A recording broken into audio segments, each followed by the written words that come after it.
രാഷ്ട്രീയത്തെക്കുറിച്ച് പറയുകയും പഠിപ്പിക്കുകയും അത് നമുക്ക് ഇന്ത്യൻ പൗരൻ എന്ന നിലയിൽ നമുക്കത് ആവശ്യമാണ്. ഡെമോക്രസിയും സെക്യുലറിസവും പോളിറ്റിക്സും ഒക്കെ നമ്മൾ കൂടുതലായിട്ട് പഠിക്കണം. പക്ഷേ ഒരു രാഷ്ട്രീയ വിദ്യാർത്ഥിയെ പോലെ മാത്രം കലാലയങ്ങളിൽ ആളുകൾ വരുമ്പോഴാണ് നമുക്ക് പ്രതിസന്ധികൾ ഉണ്ടാകുന്നത്. അങ്ങനെ ചില പ്രശ്നങ്ങൾ നമ്മുടെ കോളേജുകളിലും കുറേ വർഷങ്ങൾക്ക് മുമ്പെല്ലാം ഉണ്ടായിരുന്നു.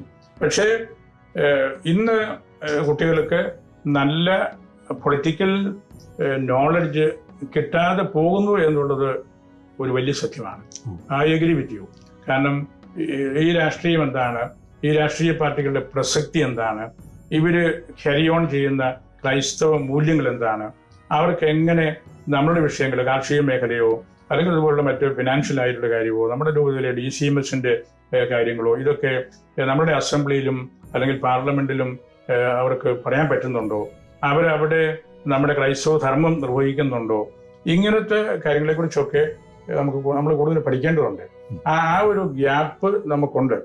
ഈ പൊളിറ്റിക്കൽ എഡ്യൂക്കേഷൻ എന്ന് പറയുന്നത്, ശരിയായിട്ടുള്ള ഡെമോക്രസി, നമ്മുടെ ഭരണഘടന എങ്ങനെ നമ്മൾ കാത്തു സൂക്ഷിക്കണം തുടങ്ങിയ കാര്യങ്ങളെക്കുറിച്ച് കുട്ടികൾക്ക് വേണ്ടത്ര അറിവില്ല.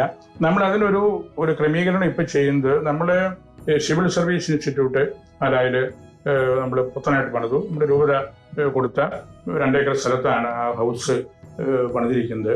അവിടെ നമ്മൾ ഹൈസ്കൂൾ വിദ്യാർത്ഥികളെയും ഹയർ സെക്കൻഡറി വിദ്യാർത്ഥികളെയും പ്രത്യേകമായിട്ട് വിളിക്കുകയും ഈ IAS തലത്തിൽ സിവിൽ സർവൻസ് ആയിട്ടുള്ള IAS ഉദ്യോഗസ്ഥന്മാരെ കൊണ്ടുവന്ന് ക്ലാസ്സുകൾ കൊടുപ്പിക്കുക എല്ലാം ചെയ്യുന്നുണ്ട്.